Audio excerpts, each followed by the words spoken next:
Diaz isiniwalat ang gustong aminin ni Kim Chiu at Paolo Avellino tungkol sa kanilang relasyon. Isiniwalat ng talent manager at showbiz insider na si OG Diaz sa kamakailang episode ng kanyang showbiz-oriented vlog na tila may gustong aminin sina Paolo Avellino at Kim Chiu patungkol sa totoong estado ng kanilang relasyon.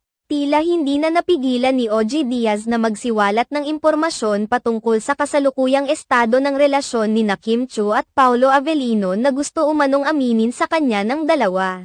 Hindi naman lingid sa kaalaman ng lahat, na ilang buwan na ring lamang ng mga usap-usapan sa ilang mga social media platforms ang isyo ng pagkakamabutihan ni Kim Chiu at Paolo Avellino.